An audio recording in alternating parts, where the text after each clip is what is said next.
we just are different people now. He thinks differently. He's very, very wrapped up with the children at Robyn's house. Hello, friends. Welcome back to my channel, Starspill USA.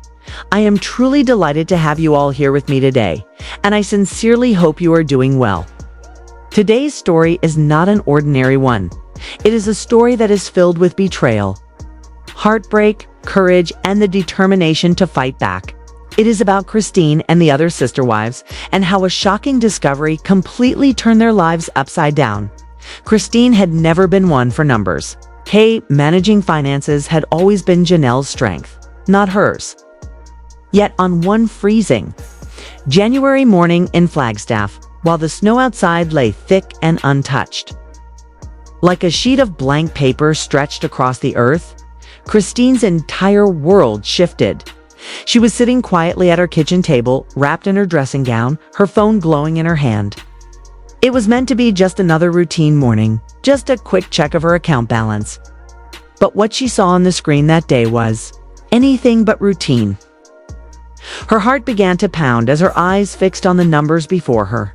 Her hand trembled, her throat tightened, and her stomach sank as though she had fallen into a pit. A transfer so large it didn't seem real was right. They're in black and white. $280,000. The note beneath it was chillingly clear. Utah parcel for a land title transfer.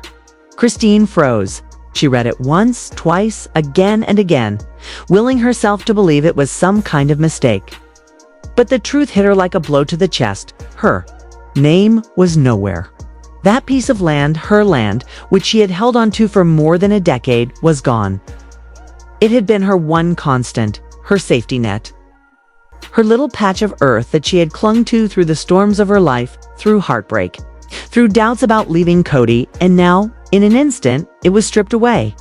Terrified, Christine's first thought was Janelle. Her fingers shook as she dialed the number. When Janelle answered, Christine's voice cracked. "Did you sell your Coyote Pass lot?" There was a pause on the other end, then confusion. "What? Of course not. Why would you even ask that?" Christine tried to explain, her words stumbling out in fragments. Within moments, Janelle promised to ring the county office. Those minutes stretched endlessly, each tick of the clock heavy with dread. Christine sat frozen, staring at the snowy world outside her window, feeling as though the very ground beneath her had been stolen. When Janelle finally rang back, her voice was urgent, almost shaking with anger. "Christine, it's not just you, mine's gone too. Both of our deeds were transferred to some company 2 weeks ago." Shock spread quickly.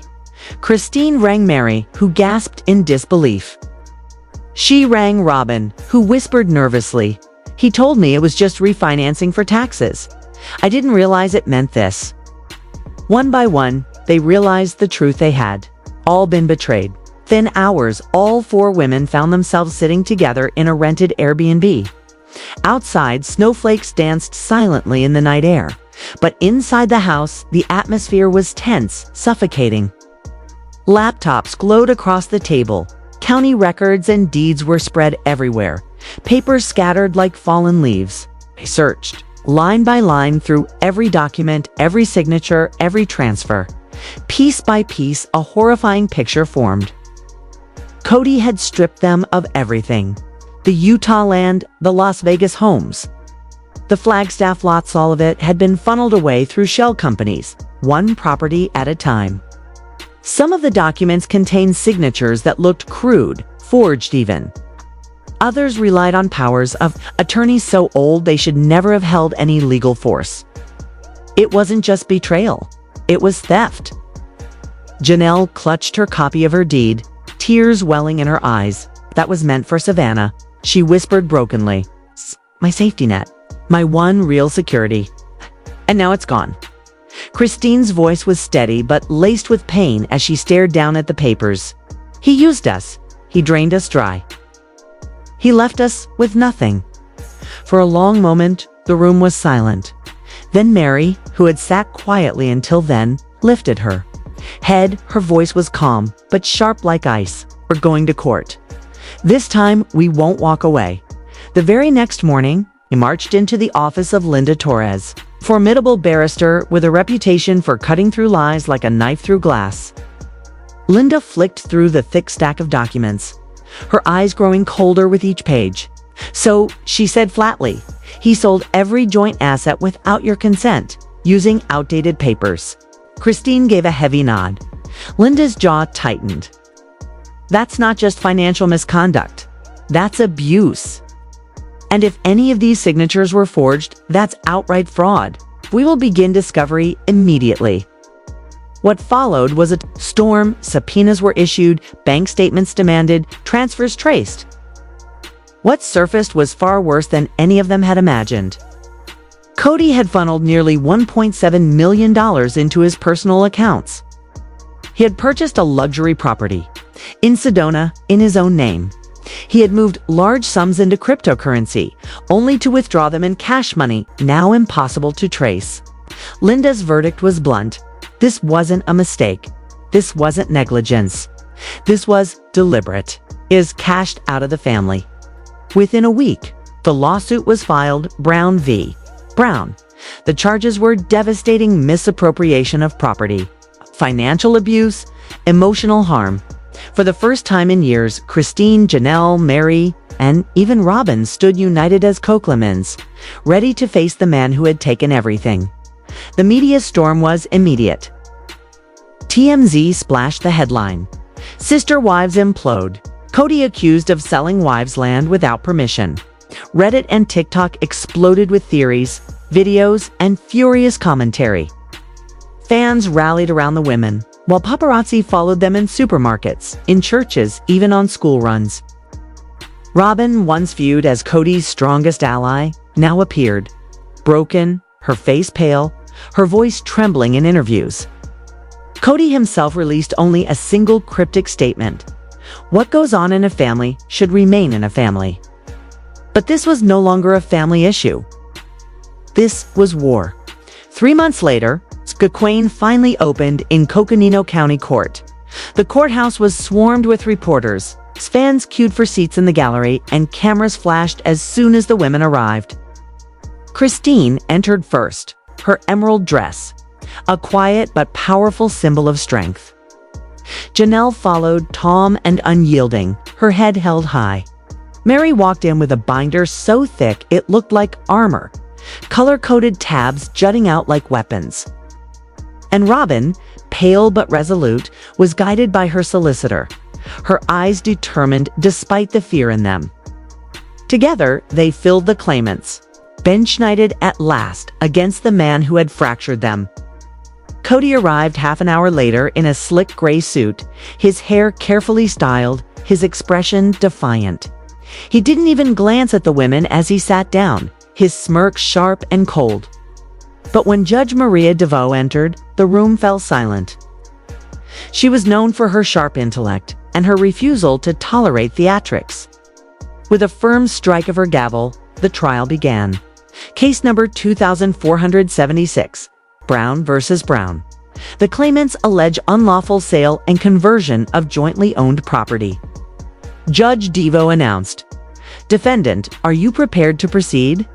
Kody's lawyer rose, polished and confident. "Yes, Your Honor. The sales were lawful, executed under durable power of attorney and entirely within Mr. Brown's rights." But before he could continue, the judge raised her hand, silencing him with a glance. Her voice was calm but sharp as steel. "This case is not about authority. It is about consent. If these women were deceived, misled, or kept ignorant while their property was taken from them, then we are not discussing discretion. We are discussing exploitation." The courtroom went still. Cameras clicked furiously. Christine, Janelle, Meri, and Robyn sat taller, their backs straight, their resolve firm. And across the aisle, Kody's smirk faltered for the very first time. The battle had only just begun. It irritates me to no end that just the last couple of years changed the last, 30. Even Kody himself looked rattled, as though for the first time the walls he had so carefully constructed around his empire were starting to close in. But the real blow was yet to come. Linda Torres, the barrister for the wives, rose with her. Trademark.com. Authority. She addressed Judge Devo directly, her voice carrying across the hushed courtroom. Your Honor, we have just received information that Mr. Brown attempted to drain one final account only last week. This was a college trust fund intended for his children. Fortunately, the bank flagged the withdrawal attempt due to the ongoing proceedings, and the funds were protected. The gallery erupted in gasps. Kody's solicitor leaped to his feet, objecting with speed and fury. That is not admissible. But Judge Devo silenced him with a single strike of her gavel. Her tone was as sharp as steel. It is admissible now. Mr. Brown, if this is indeed true, you are not only guilty of unethical behavior. You may be facing criminal fraud charges. For the first time, Kody's mask cracked. His hands visibly shook. The self-assured patriarch who had once strutted with arrogance now looked like a man teetering on the edge of ruin. The day stretched on with hours of devastating testimony.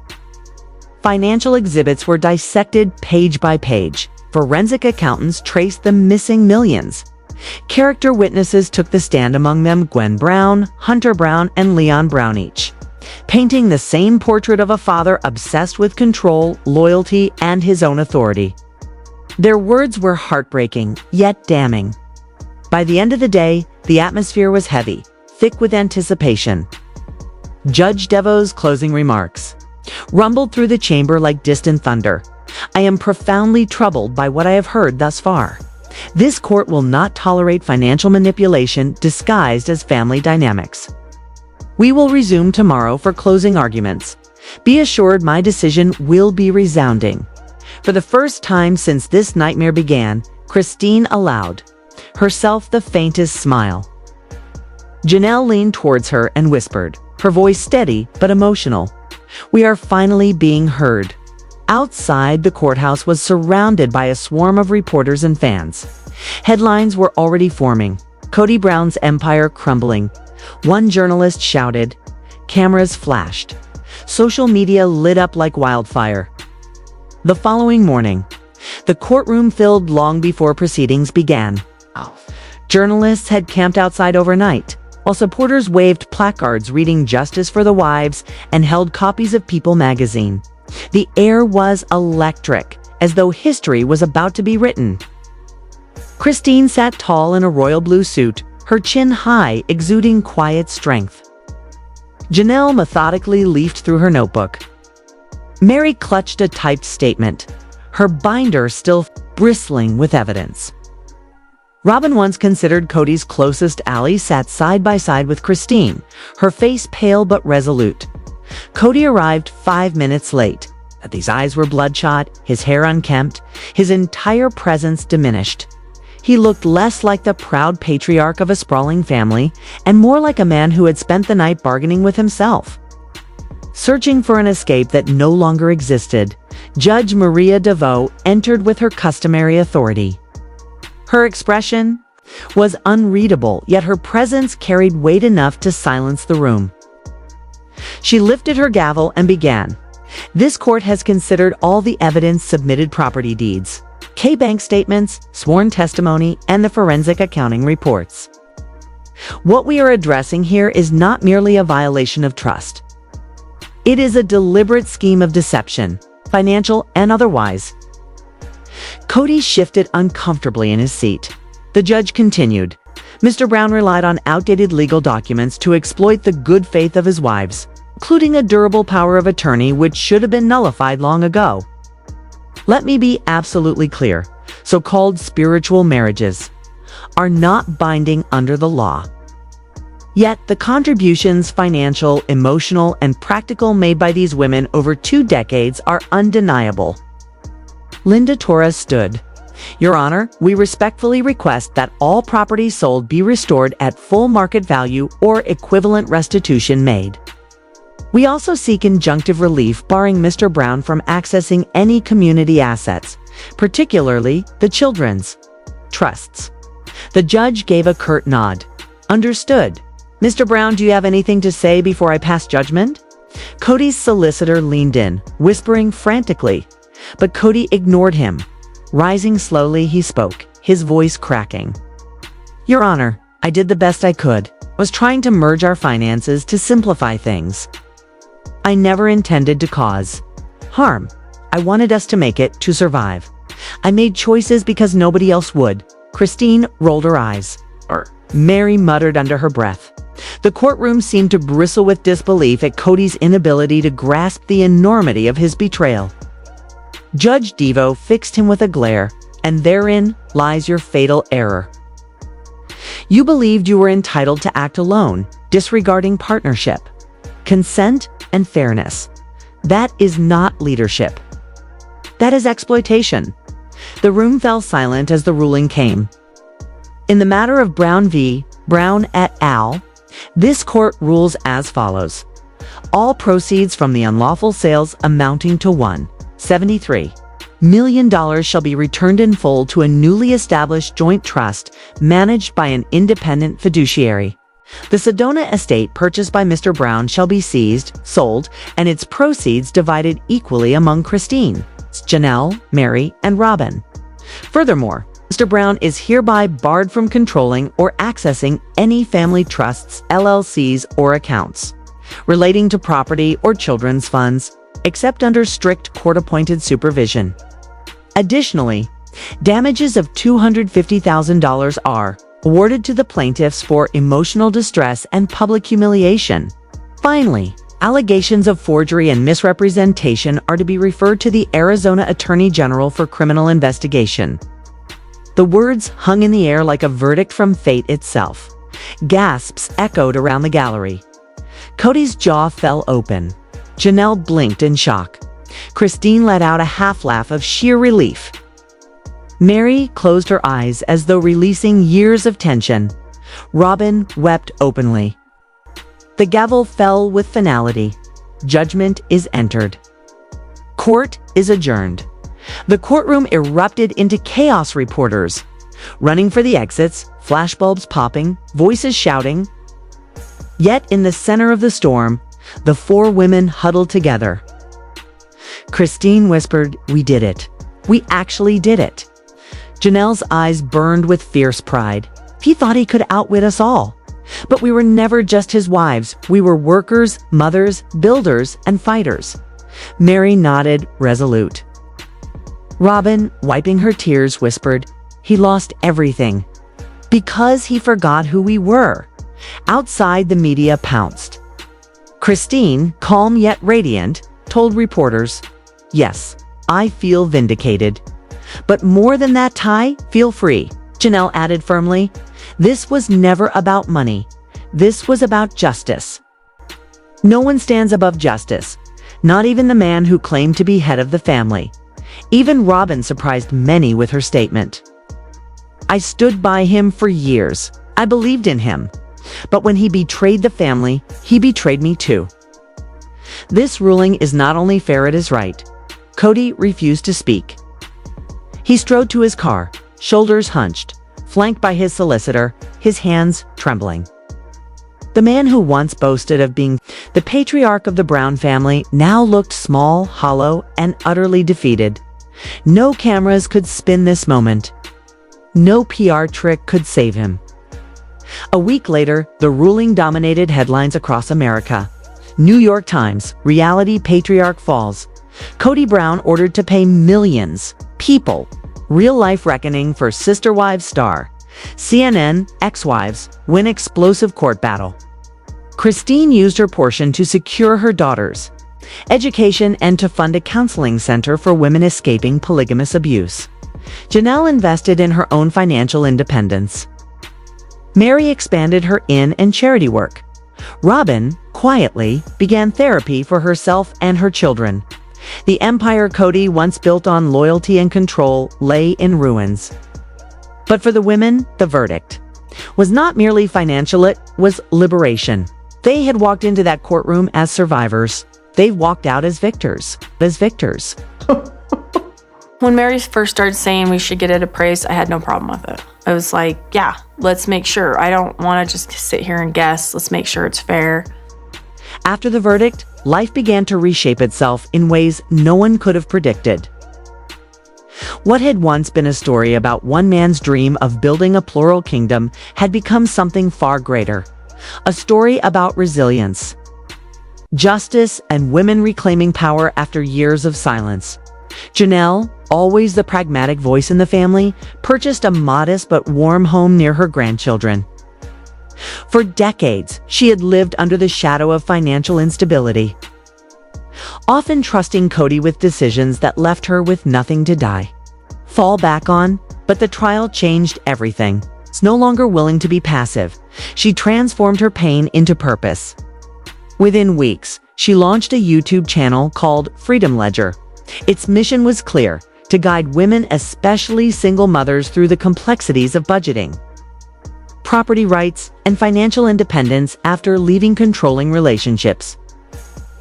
Her first video, "How to Know If Your Partner Is Financially Gaslighting You," exploded online, surpassing 1 million views in less than 3 days. In the video, Janelle spoke with a quiet but firm conviction. "I was in the dark for too long. Never again. And neither should you." For the first time in her life, she wasn't simply surviving. She was leading. Financial experts applauded. Her initiative and advocacy groups hailed her as a new voice in the fight against economic abuse. Meri, with her steady strength, reopened her bed and breakfast. She renamed it New Chapter Inn, a symbolic act of rebirth, not just for the building, but for herself. Almost overnight, bookings tripled. Guests found the inn unlike anywhere else. Each room filled with messages of resilience, handwritten journals on the nightstands, shelves stacked with memoirs of strong women, walls adorned with quotes of survival and rebirth. Visitors described it as a spiritual exhale, a place where women could breathe after years of suffocation. But Meri didn't stop there. She founded an online support network called the First Wife's Club, a safe haven for women escaping narcissistic marriages. Memberships soared within weeks. Women from around the world shared their stories, finding strength in solidarity. In a now viral interview with Vanity Fair, Meri reflected with unflinching clarity. "He didn't just sell my land. He sold my history. But now, I am building my legacy." She was no longer the woman begging for affection. She was the voice of resolve. Robyn, long considered Kody's most loyal ally, took a far different route. She withdrew from the public entirely.